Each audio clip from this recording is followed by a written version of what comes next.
This year, more than ever, there has been way more talk about whether or not the NFL is rigged. And we're going to do a full breakdown, evidence for the evidence that's against it. I'm going to put in timestamps in each individual section. We're going to talk about the motivation, who could be doing it, how it could be done, and whether or not it's happening. We're going to start with the motivation, which I think is an undeniable fact. I don't care what you think, if it's rigged or not. The one thing you absolutely cannot deny is there absolutely is a motivation for the NFL to rig games. Some people have come out and said, why would the NFL rig games? There's no reason to do it. They're making so much money regardless, which on some level is true. They will make money regardless. But the problem is some teams in some scenarios are set up to make more money than others. For instance, no team in the NFL gets more nationally televised games in prime time every single year on holidays, Sunday nights,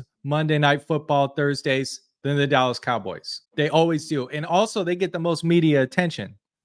And I don't think there's any coincidence that the Dallas Cowboys, if you see here, are by far the most profitable NFL organization.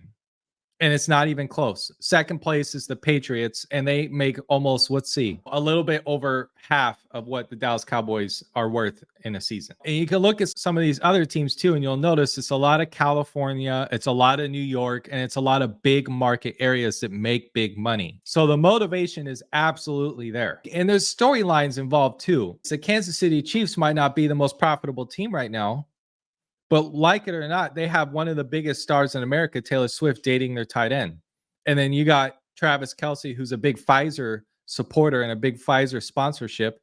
He's on commercials everywhere talking about the vaccine. That makes big money. The ad dollars associated with that is insane. And you bring in the Swiftie fans to come in on top of that.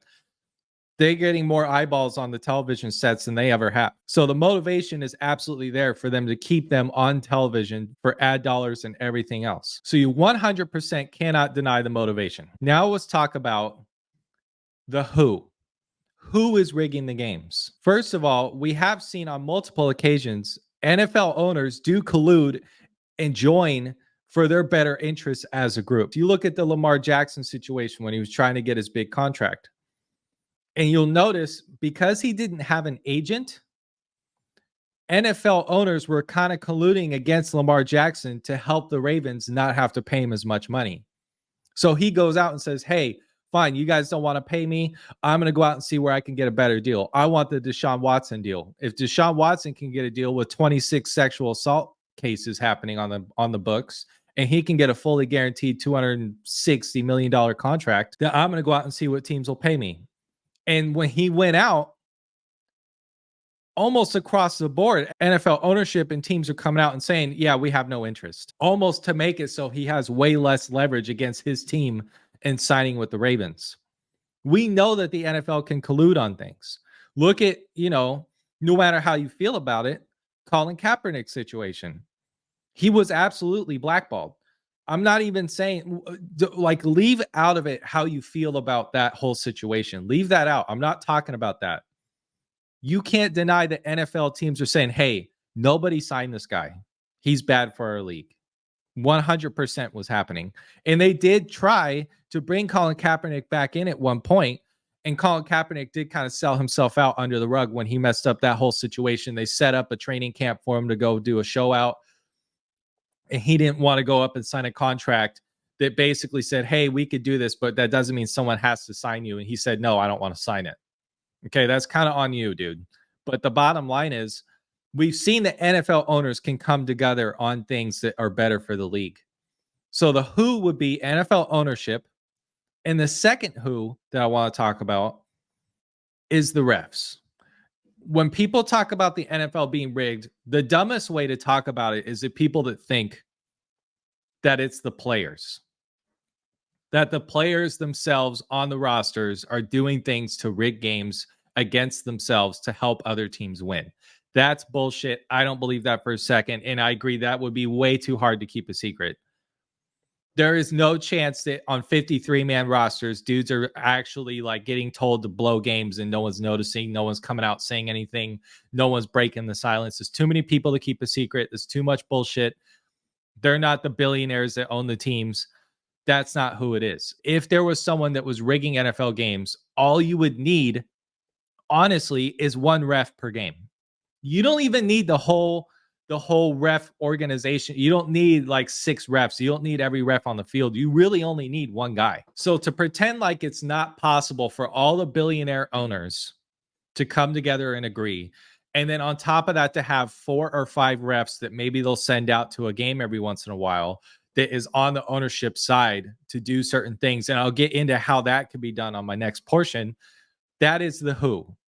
So the motivation is there. Some teams absolutely make more money, accrue more ad dollars. Another, like the San Francisco 49ers have been proven to be the best traveling fan base. A lot of their fans have money to travel. That's another team that gets tons of national television time. You put them in comparison with a team like the Tennessee Titans. Okay, it doesn't take a genius to know that San Francisco is absolutely going to get more airtime on national television and primetime games than the goddamn Tennessee Titans. And there's a reason for that. So the who is there. Now let's talk about the nitty gritty of the how. The weirdest thing about the NFL and how I want to talk about how NFL games could be rigged is I want to mention the way that football games in general are officiated is really weird. It's very like, we're going to eyeball this. For instance, spotting the football. It's one of the weirdest things about football. There's got to be a better way to do it, but they just have one ref that's just is gonna spot the ball wherever he feels like it was a close spot to be down, and it only gets challenged on really close plays, and most of the time it doesn't get challenged at all. So if you had a ref in a game and you wanted to help a team have a best chance to win, you don't even need to throw crazy flags that don't make sense, which does happen as well, and we'll get to that. You just need to say, hey, every time you have a chance to spot the ball a little bit better for one team than the other, give them that opportunity. So now every time the ball gets spotted, you have one team that essentially is going to need to get 9 yards for a first down because of the way you spot it. And the other team, we're going to make it so they need to get 11 yards for a first down. And in an NFL game, which everyone says is a game of inches and it's super close, that makes a massive difference. If one team only needs 9 yards for a first down the whole entire game, and the other team is going to need to get 11 yards for a first down, percentage-wise and mathematically, that's a big fucking difference. The next thing I want to talk about is the way that the rules are set up now for pass interference calls, especially. It's so easy to call ticky-tack bullshit down the field when the pass interference calls are it's a spot foul. So if it's 3rd and 17, and you need to bail a team out to help give them a little bit of a boost to have a better chance to win, and there's a little bit of contact or a little bit of a grab somewhere, and you're just waiting for something you can even remotely have an opportunity to throw a flag on, and the quarterback throws a deep ball, and it's 3rd and 17, bailout pass is essentially an arm punt. You throw a flag, not only is it a first down, but he's going to get 40 yards downfield, and they're respotting the ball, and now he's in field goal range. And that's an easy flag to throw. They throw it for nitpicky shit all the time. That's such an easy thing to do. You don't need players. You don't need coaches. You don't need management. You only need the ownership and a couple of refs. That's all you need. Like, for instance, okay, Exhibit A. Let's look back at the massive pass interference missed call that happened that everyone knows what it is. And I'll show the video between the Rams and the Saints. And the Rams went on to the Super Bowl. The Los Angeles Rams are located in LA. It's a big market, big city team worth $169 million. The New Orleans Saints are considered a small market team, and they're worth $91 million. Which team is going to go to the Super Bowl and produce more money, more ad dollars, and have a higher revenue potential between these two teams?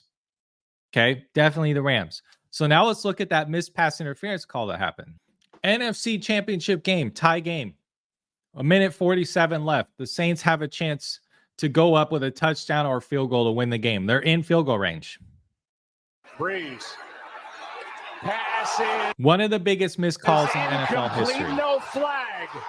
Look, even the defender is looking for a flag here. Okay? Breeze. Passing. Even the defender is looking around like, wait, is there a flag? Is there a flag? Is there a flag? Nope, let's celebrate, right? Roby Coleman delivered a hit, and the two officials talked to each other. This is one of those plays where the play itself is not what's rigged. There just might be a ref on the field that has been told, hey, if you get a chance in this game to give a little bit of an edge to the Rams, we're going to give it to them. That's not hard to say. He doesn't have to tell players what to do. They don't have to tell coaches what to do. He can just watch the game and say, hey, I can maybe get away with a little something here to edge things out for the Rams.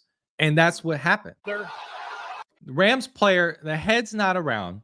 The ball's not even close to there yet. He's not playing the ball at all. He's playing the defender. They're like 12 yards downfield. And it's helmet-to-helmet contact. And the ref is right fucking there.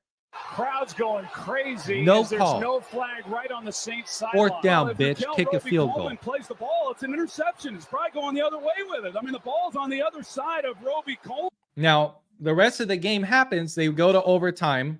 And it's not like the Saints had no chance to come back and still win this game. But the ref gave an edge to the Rams. That's what I'm saying can happen. If you're going to ask me if the NFL is rigged, I disagree with the notion that players know or coaches know, and they're making plays that are like terrible mistakes and they miss tackles and they make a bad throw because the game is rigged and someone told them to do it and there's a script that they have to follow. That's absolute bullshit. That's not the case. I don't believe that for a second. Here's what I can compare it to. Do I think the NFL is rigged? Kinda. And that's not me taking middle ground. It's just kind of rigged in the way that when I use this example a lot for a lot of things because it's what I think makes the most sense. The NFL is rigged in the way that a roulette table is rigged for the house to win the majority of the time. I think what happens is when two teams have a chance to be in a big market situation and they have a chance to make more money than any other team, they can't go out and tell a ref to make sure this team wins a game. They can't go out and pay a coach to say, hey, make sure this team wins the game. But what I think they can do is rig it so they give their team that they want to win the best chance to win. So the probability that they get what they want is on their side. They can't totally rig it. People would catch on too soon. It would be way too fucking obvious. So when you go and you play the roulette table and you try to make a 50-50 bet, which everyone knows it's not, you're really making a 48% bet. If you go and you bet on black, you want black to win. But the house doesn't want you to win. So they added those two green spaces, plus they have red. So that means when you're trying to make a 50-50 bet, what really you're making is the house has an opportunity the majority of the time, 52%, to win over your 48% because they rigged it in their favor. That's the way all gambling works, slots, blackjack. It doesn't matter. The house is favored on a percentage base for a reason. So they have a guarantee mathematically that they have the best chance to win every single time you place a bet. That's what I think the NFL does. I think NFL ownership has certain refs that they do have under contract and in certain scenarios will tell them, hey, if you get a chance to bail a team out, if you get a chance to spot a ball in their favor, if you get a chance to do something to help a team get the best chance to win, I do think that that happens.